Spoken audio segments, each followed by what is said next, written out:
I've been driving for about 5.5 hours into this curvy mountainous region called Pingtang in order to visit one of the most remote and important scientific projects in all of China.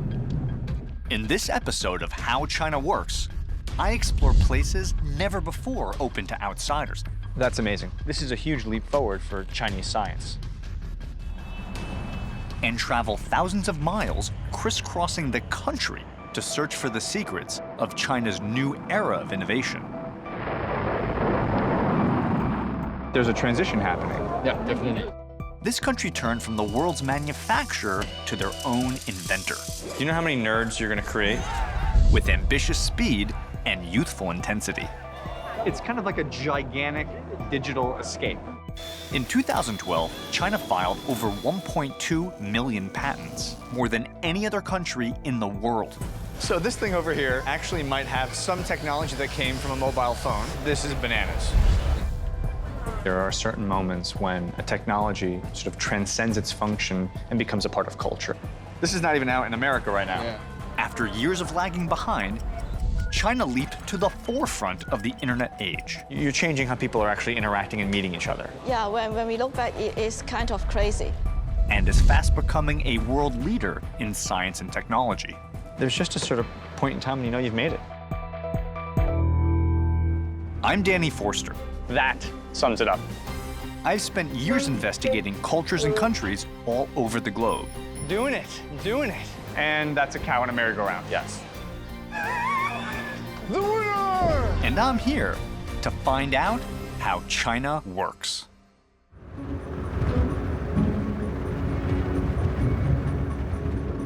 I mean, you look out at this terrain here, it's something out of Lord of the Rings. I mean, these incredible vegetated mountains, these huge bowls, almost these massive craters. And you gotta wonder, why pick a location this remote to build a project this big?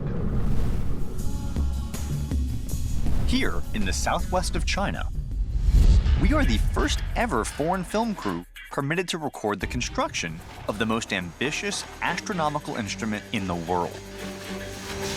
One that will ultimately allow China to see farther into space than anyone has before. China has transformed more quickly over the last 3 decades than any country in modern history. One area where China started far behind is outer space.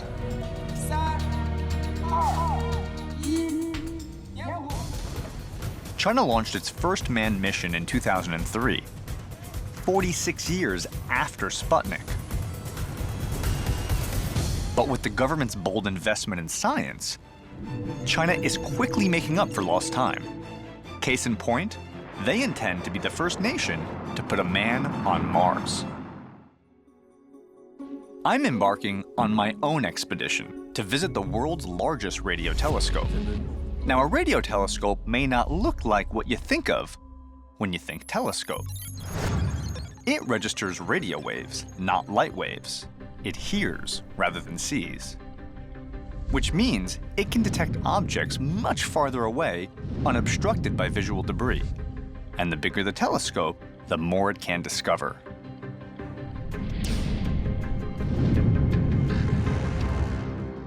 All of the equipment, all of the parts, all the steel I see has to be brought in thousands of kilometers. Yes, from eastern part of China. From the east of China. Yes. In order to build a telescope like the one you're building, Yeah. you can't do it in Beijing, you can't do it in Shanghai, you can't do it in Changsha. Why? You know, there are many criteria for the site decision. The first, we do not want to remove a large amount of earth and soil and the rockers. That costs a lot. So we need existing natural hole. The team spent over 10 years looking for the perfect location. A natural depression that would fit the shape of the telescope's reflector, and that was remote enough to escape the electromagnetic noise of civilization. So, Professor, out of 300 plus candidates, you whittled down to 80 to 8 to 1, and you're telling me that this was the perfect hole to fit your telescope. Yes.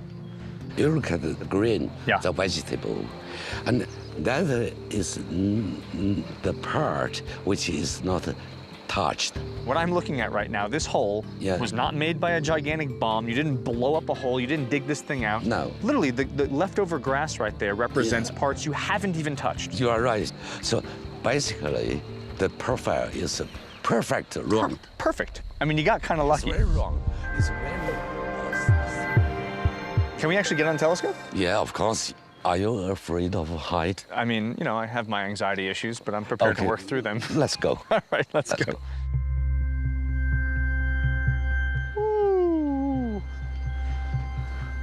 And once you get up here, you definitely feel the height of the drop below you. Woo! From here, you get the sort of basic point. This is one humongous steel ring, a circle, basically, Yes, from which you're going to suspend the semi-spherical radio telescope. that's right. So am I standing in what will be, when completed, Yeah. the largest spherical radio telescope ever attempted? Yes, that's Yeah? right. Can observe faintest object in the universe and the boundary of the universe. That's amazing. You'll be seeing things that, to date on Earth, no one has seen as far. This is a huge leap forward for Chinese science. To date, there are no Nobel Prize winners from China for pure scientific research. Not yet. Not yet. Not yet. But in a sense, does something like this, at this scale, this proportion, kind of speak to a new ambition to participate in the global science field in a different way? Yeah, we have our dream and our home. We still have the opportunity to provide, to contribute something, because this telescope is expected to observe the seed Yeah. of the life in space. So our life on the Earth may not be started from the Earth, but imported from the space. So if I understand this properly, in 2016, when the telescope turns its lights on, potentially, based upon what you discover, Yeah. have new ideas about the origins of life, not just on this planet, but the entire universe. We hope we can do that. That's amazing. Congratulations, really. What I find fascinating about the FAST telescope, beyond its incredible size and really the challenge of building it here in the middle of nowhere, is what it says about Chinese science. I mean, think about it. I'm in a country that 35, 40 years ago had practically no national science initiatives. And now today, when this thing is done, when they turn the lights on, you're not just going to have the largest radio telescope ever attempted, you're going to have a beacon. Scientific researchers from all over the world are going to come here to collaborate. And to me, that says more about China's goals and ambitions beyond its size and scale, but also its desire to reconnect with the global community. As China seeks to re-engage the world, it's also looking to reconnect with its own history. If you think about it, modern China is really just trying to reclaim the status that ancient China already had as a hub of scientific innovation. Now, what do I mean? Paper, the compass, printing, gunpowder, even the mechanical clock were all Chinese inventions. And when ancient China looked up to the stars, they did so with instruments that were all invented by Chinese astronomers. The armillary sphere is the most famous of those inventions. Here is a sighting tube. If you want to observe, determine the position of a celestial body, for example, the sun, first you move this circle in alignment with the circle which passes the sun. Right, so by locating a certain star and aligning the rings, you know how the sun and the moon will, where they'll move. And then we can predict where they are. When this instrument was invented, the Chinese were already 500 years ahead of European astronomers.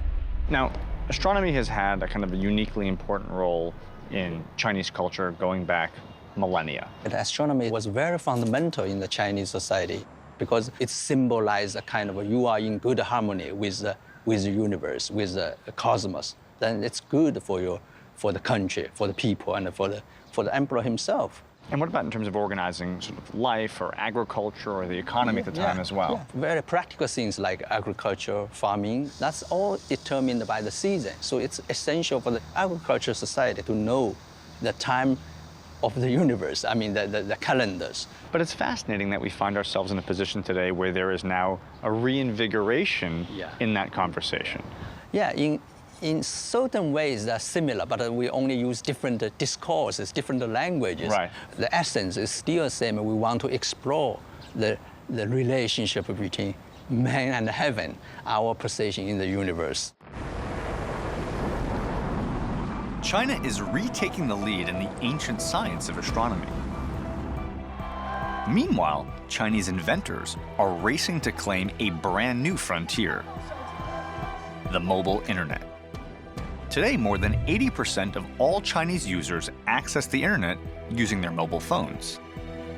And with over 500 million active cell phone accounts, this is where Chinese innovation is thriving. And it's not being driven by the government, but by private business. I might have found a friend. The scale of development in China is like nowhere else on Earth. But this rapidly modernizing landscape comes with its own costs. Once close-knit communities are being separated by urban migration. In this vast country, it can be a challenge to stay in touch. New media has jumped on the opportunity to bridge that gap. One company is solving China's problem of alienation by bringing people back together virtually. 3 years ago, a small group of Chinese entrepreneurs invented something called WeChat. This mobile-only social media platform now has 400 million active monthly users, and literally 2/3 of the entire country has a WeChat account. WeChat isn't your average messaging app. Their innovations have fundamentally changed the way Chinese communicate and interact, online and off. Popular functions include Moments and Shake, both of which are social media platforms unique to WeChat. But their most transformative feature has been voice messaging. WeChat popularized voice messaging. Now, text messaging in Chinese is laborious. So WeChat found a way for people to send voice memos instead. It's now a ubiquitous form of communication throughout the country. So in a sense, your invention, your creation of this voice memo Yeah. took the challenge of the Chinese typing Yeah. and gave people an alternative. It changed the way of the Chinese user, how they use the mobile phone. Ever since the voice message, we kept changing the behavior of Chinese user. WeChat's innovations have created a digital bridge for populations and cultures that are new to social media. Inspired by the pictorial nature of the Chinese language, the company has embraced a logic of visual communication that has gone global. Now, what does a surprised bunny, a naked frog, and a flaming horse have in common? Generally speaking, practically nothing. However, if you're Chinese and you use WeChat, these stickers are rapidly becoming a new form of communication. Stickers are animated standalone expressions. And because they're not tied to any specific alphabet, they can transcend language. So who's that, Koala? Momo. Momo goes to the movies. Momo drinks a pina colada. Momo gets hammered and passes out. Why do you think stickers have taken off as much as they have in China? Actually, some people may still think that's just animation, right? But we actually advanced that to a new language. No matter what language you talk, English, Chinese, you can use this to express all the world, they can understand you. That's universal language, right? Stickers are both limitless and completely customizable. They can represent virtually anything.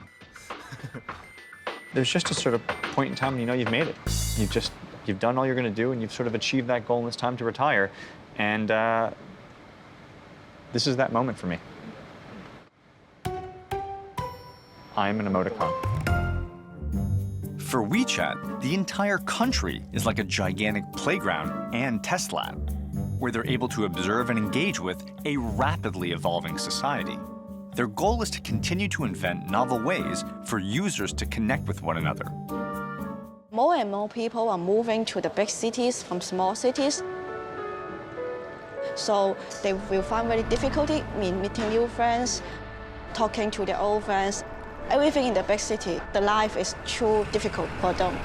So the way to connect is not necessarily obvious to everyone. And then all of a sudden, WeChat comes around at the exact right moment. Yes, that's how the story happened. Today, their innovations are creating even more solutions to relieve the stresses caused by China's rapid urbanization. But they aren't limiting themselves to the virtual world. What is this mess of objects I see here? These are all of the hardware devices connecting to the WeChat. We are doing exploration here. Give me a sense of like what you guys are trying to sort of hack into. So Beetle, you're gonna open up your WeChat account. Yeah. I can only imagine what kind of pictures you have on there from the weekend, Beetle. Ooh, that was a fun night, huh? I don't know who that is. She's pretty cute. Is that your girlfriend? My wife. Okay, cool, my bad. Okay, so anyway, and if you want to send these pictures to, say, your grandmother, Yeah. because she loves your new wife, she wants to see pictures of you and your new wife, Yeah. you give her the gift of the picture frame, Yeah. and then how do you send her the pictures of you guys? I just pick a picture and choose it. So I send through the WeChat. Hey! And so there you are. There's you and your lovely wife. So grandma's hanging at home. She says, how's Beetle? So happy he found someone he loves. So his grandma is hanging out by herself, wondering, what is he doing today? Is he having a good time? Bang! It is a kind of, I mean, we're being silly about it, but it is a kind of a really, like my grandmother would have loved to have this. I think this is an amazing, interesting way to involve someone who can't physically be here, but let them know what you're up to. What's your grandma's name? My grandma's name is Sue. Case in point. They forgot their names. If ever there was evidence of a cultural crisis, I just asked Beetle his grandmother's name. You know what he said? He had to think about it. You're forgetting your grandmother's name. You got to get this to her as soon as possible. Otherwise, you're going to break the bonds of your family connection. I'm adding Beetle. I turned on my friend radar, and I just got 4 new WeChat friends like that. Look at this. Beetle sent me something. What did Beetle send me? What? Look at these 2 good-looking guys, huh? Huh? Look at this. Look at this face. Huh? My new friend. WeChat's innovations have revolutionized the way families and friends stay in touch. Their next step is to connect all the hardware in our offline physical world and to create an entire ecosystem of connections for business. China's mobile app, WeChat, is transforming the meaning of connectivity in the country. They're moving beyond individual-to-individual connections to a network that will combine communication, commerce, and entertainment.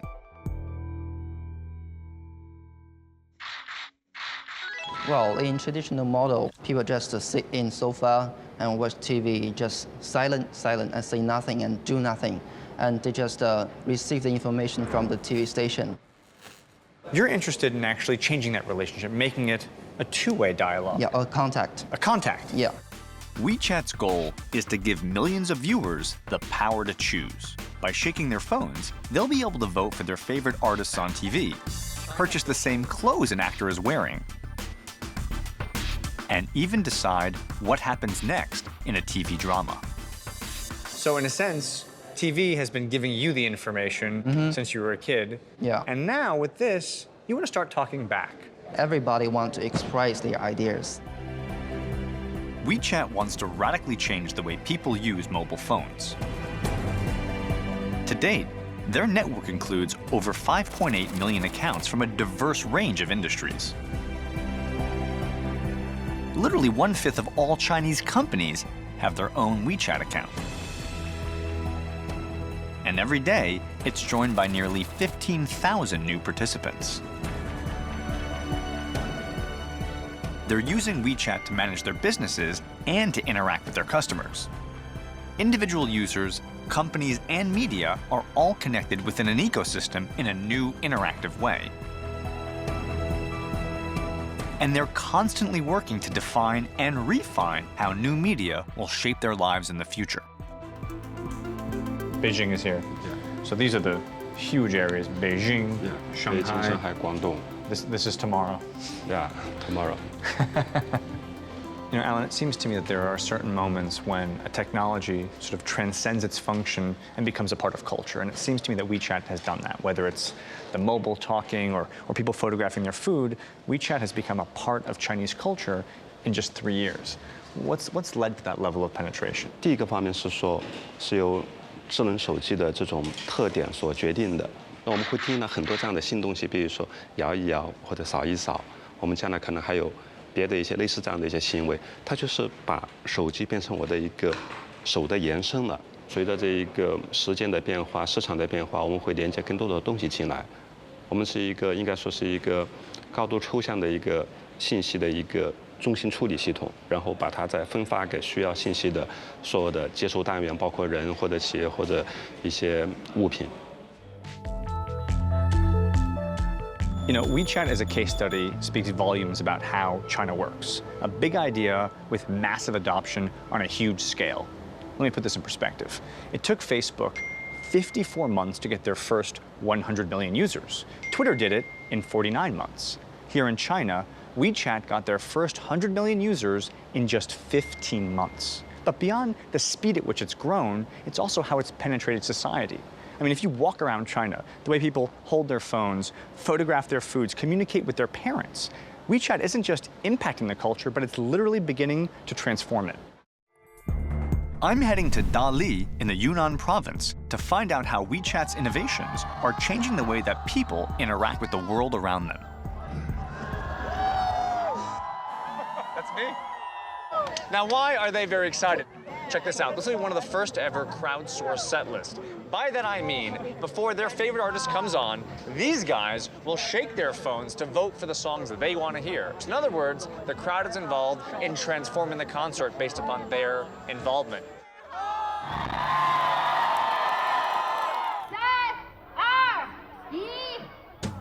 Now the shaking has begun.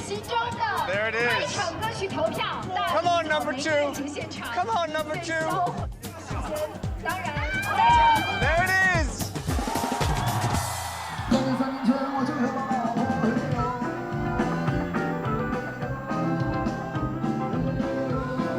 So there you have it. First song of the night, picked by the crowd, sung by the band, crowdsourced concert experience. They shook, they voted, their voices were heard, and they got what they wanted.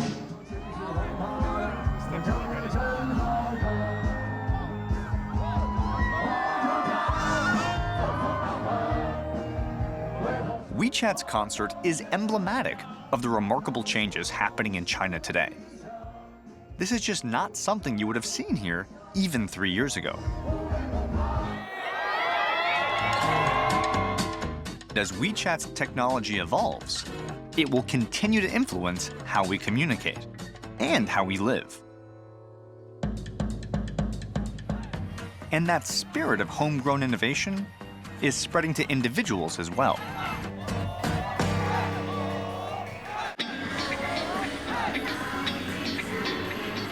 "35 years ago, China was closed off from the rest of the world. But today, it is a vastly different landscape. So I'm at something called China Joy.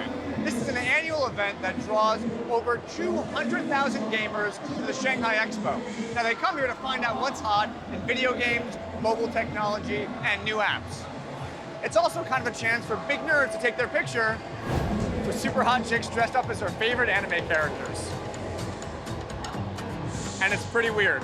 Chinese innovation is being driven by individuals forming communities and sharing information. The first thing we wanted to build was a pair of headphones.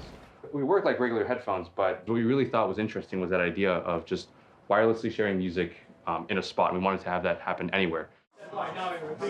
So at first glance, you think you're at like an MIT Media Lab party, right? But in actuality, I'm sitting in an abandoned building in a weird part of Shanghai, and what you just saw was a hackerspace. A bunch of friends getting together, presenting ideas, kind of developing technology solutions. But the difference is here, it's not just a hobby club. If they like their idea, if they think it has potential, they can literally manufacture thousands and take that idea to the market in just a matter of months. Sharing ideas is the cornerstone of a hackerspace. Here, it's all open source. Put in perspective for me, because I think it's important, especially as an outsider, to understand how the kind of, let's call it the kind of looser interpretation of intellectual property and counterfeiting transitioned into this kind of open source, innovative design community. The loose interpretation of the intellectual property means we have created a system which most of this is shared. You don't go and build things from scratch. So from a cultural perspective, you could imagine someone saying, wow, this is a very liberal interpretation of what intellectual property is. But you would say, actually, it's just a faster way to allow for new innovations to happen because you're not being very precious about the intellectual property. It's out there, it's part of the community. Yeah, I think this is the part where the intellectual property, when it's shared, that means more people can participate, not just the intellectual property holders. The open source model makes it easier for young entrepreneurs to bring new ideas to the market. I think it's actually a natural stage that a lot of countries go through. Like if you looked at like Korea and Japan a while back, before that even Germany, they started off as the knockoff country, right? And they were known for good quality. But after they got on their feet and had like a good manufacturing sort of infrastructure set up in the country, we saw a lot of innovation happen. And now they're all known for, you know, high quality products and stuff. We realized that making a DIY custom-built home automation system actually is extremely easy. What's hard to understand is the scale here. Everything is bigger here. The volume, the amount of people, the amount of consumers, everything is emerging, and it's multiplied multiple times. So even a small success here means a bigger success compared to anywhere else. Right, it's like if you get 0.001% of the population, you still struck gold. Exactly. Entrepreneurs aren't just leveraging a huge market, they're also capitalizing on a young, tech-savvy generation that's looking for ways to express itself. And that's driving innovation in fashion. When you think design, you think Milan, Paris, New York. But today I'm headed to Beijing to meet a Chinese fashion designer with an international following. 后屁股没有兜吗？我建议你后屁股有点装饰。 If you walk down the street in China a few decades ago, you would see most men and women wearing what's known as the Mao suit. At that time, clothes were an expression of solidarity, not fashion. But today, the fashion industry in China is poised to become the second biggest in the world. And clothes are the #1 purchase the Chinese make online. Fashion designer Vega Wang is at the forefront of this cultural transformation.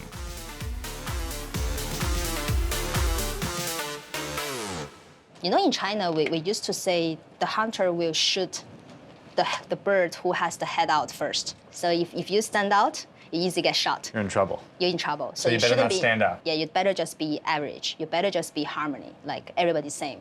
Our country is just only 50 years ago, everybody's wearing the same clothing for 10 years. Have you ever think about that? The young generation is really breaking this. You know, like they want to be different. They want to be recognized. They want to show their personality out. This is really good. So you're educated in London, you're living in the UK, you're a Chinese designer. Why'd you come back? What brought you back home? China, the market is new and everything is growing. It's really exciting in here. Here it's like you play the game and you even set up the rule of the game. I don't really specific to say that my design is Chinese design, and you don't really have to say I have to put a symbol or I have to use Chinese red or I put a dragon or phoenix or whatever. Right. So show me on some of these pieces here that you have that kind of that bespoke, tailored look. So for example, if there's a guy you saw in the Russian prison, he has a 2-star, like on his knees. On his knees, it has meaning. It doesn't matter how many people punished him. He never put his knee on the floor. Then we have the story behind it about this design came from Russian prisoner tattoo. I think good design should make people think. What you're doing is so fascinating because you're not borrowing something from the West and spitting it back out. You're taking something from what you've learned outside, but you're bringing it home. And what you're making here is inherently of this place. I was so thankful for my parents sent me to abroad. Because I went to study in England, that I had a chance to turn my head back to see where I was in this country and where this country was in the whole world. because you were out of the country. Yeah. Otherwise, you just like a frog under the wheel. You only see that little circle sky on your top, and you think that's the whole world, isn't it? But you came back. Yeah, Why? because I want to make something here.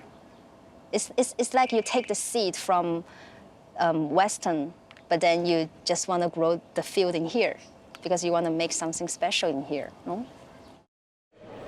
It's this fusion of expression in a new digital age that is driving creativity in modern China.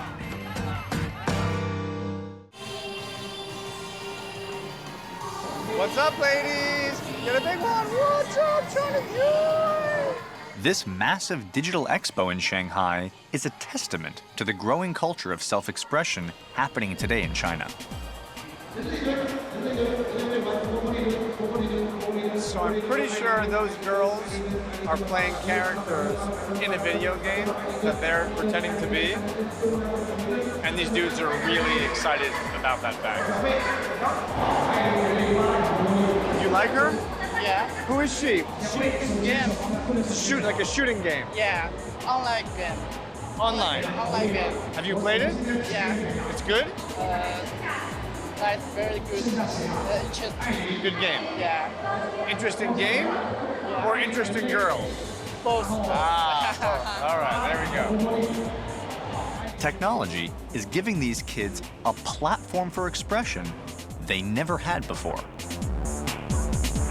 There's a really unique and specific culture to China Joy. I mean, I saw girls dancing with bunny ears, I saw gigantic robots, people going crazy with their camera phones. Give me a sense for the culture of this event. They want to express their feeling to the others. They not try to hide their feelings from the others. Yeah. This is big difference when we talk about 10 years ago what Chinese people like. There's a transition happening, right? It's happening. The attitude of the government is changing. Yeah. They become more open, and this really have a positive effect on the Chinese people. They become more open. They want to share their feelings with their friends, with their colleagues. China Joy for them is a paradise. It's great opportunities for them to express themselves feelings in front of the others. It's kind of like a gigantic digital escape. Exactly. That's right. This is a big festival for the young people who are loving digital content. And also hot girls dressed as bunny rabbits. A lot of that. The hotbed of digital creativity in China is a city called Shenzhen. Until the 1980s, China had a self-contained economy with little foreign trade. But in a few short decades, it became the epicenter of global manufacturing, producing 90% of the world's computers, 80% of the world's air conditioners, and 70% of the world's cell phones. Much of it manufactured here in Shenzhen. But you no longer need to come from a big company to get your designs made here.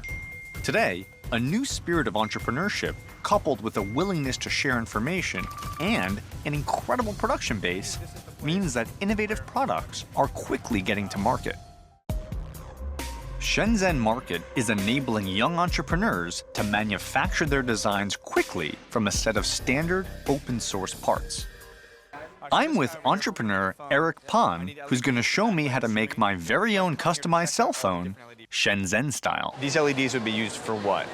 You can use it for like flashlight, and you can use it for some mood light. So for example, in our phone that we're designing, we want it to both be a phone, but also set the mood when my girlfriend comes over. Yeah. So we could create a lamp on our iPhone. Yeah. And you can put things on top of it to make it more, sculpture-like.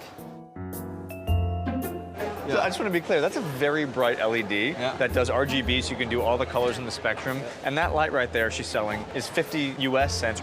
That's a very good price. And this is just retail, the sample price. 批量多少钱？大概要2K 的话。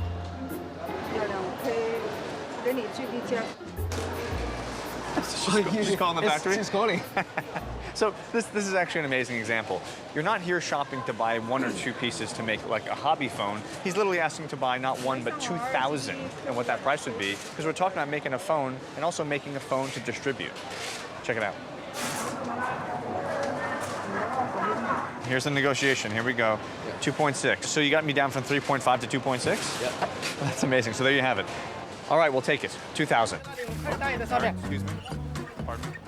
Literally, each one of these are different pre-designed versions of an audio jack. Imagine turning on your phone with a key. That'd be kind of hilarious. So every kind of application or idea you have is essentially powered by a pre-existing technology. Exactly. You don't want to totally redesign some components because that would be too costly for a small individual. You know, as a Westerner, as an outsider, you think about counterfeit. We see the fake Gucci bags and the fake Prada bags, right? Yeah. That was kind of 20 years ago. Yeah. What's happening today in these markets? So all the supply chains, they try to evolve. They try to, try new stuff. It's a result of very furious competitions because counterfeits fights with counterfeits very much. They try to find the components used for mobile phones, right? But now make it applicable to the new devices. So this thing over here actually might have in it. Thank you very much. Some technology that came from a mobile phone. Yeah. And then they took some of that technology, reverse engineered it or reapplied it, and now invented the control to move around that thing. Right. So they try to use existing components and technologies and to remix into some more innovation things. And there is different demands in Western world. Especially in China, the middle-aged women like to dance in the plaza together. I have seen that. You heard that?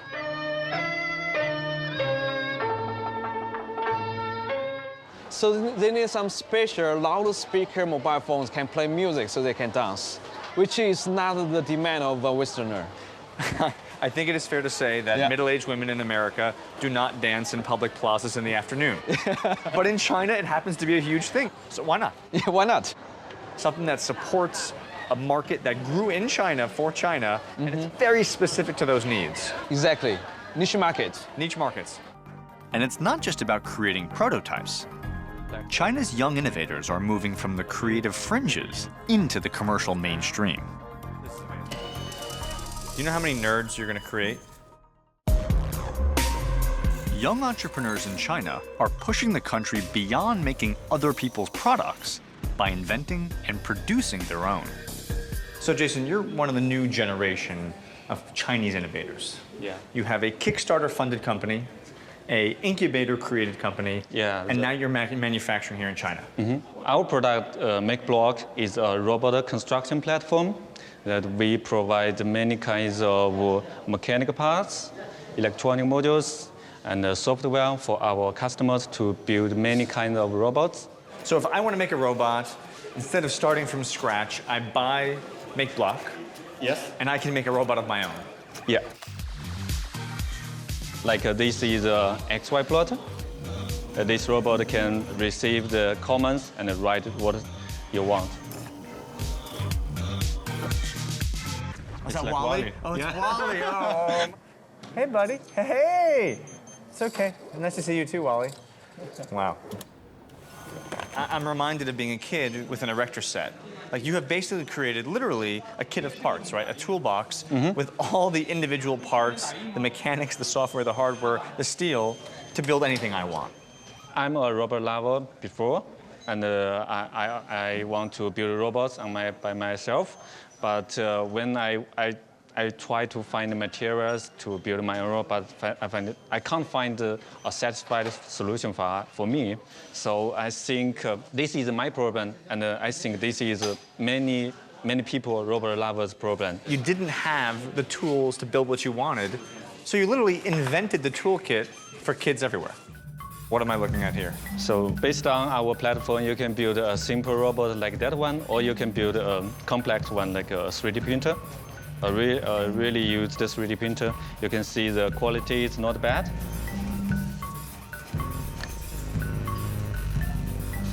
No, quality looks pretty good. Jason, quality looks pretty good. This is an actual 3D printer? Yes. Really? Yeah. So just using all of the MakeBlock tools, you can actually make your own 3D printer? Yeah. You guys are just kind of testing out different ideas, just like different possibilities of what the 3D printer can do? Yeah. Just like cars or like trucks or this? goes up, arm goes down, and we start moving. This is amazing. Do you know how many nerds you're gonna create? And what I find to be so amazing is that this isn't just a bunch of hipster nerds hanging out making these toys. This is being manufactured. I mean, I can buy this. Yeah, you can buy it from the website or the store in the US. In the US? You're selling in the US? Yeah. Are you serious? Yeah. So designed in China, made in China, sold in America. Yeah, sold in America, around the world. That's impressive, man, really. That's very, very impressive. Back inside the vast marketplace of Shenzhen. All right, so where are the exciting phones? Okay. Oh, cool. Entrepreneur Eric Pan is showing me how quickly Chinese innovation can render Western products obsolete. Wow. This is not even out in America right now. Yeah, I think it's very new. Look at that. Can I put it on? Sure. Not only have they been designed here, they've already been innovated on top of them, and they've created now a bedazzled one that has its own keyboard.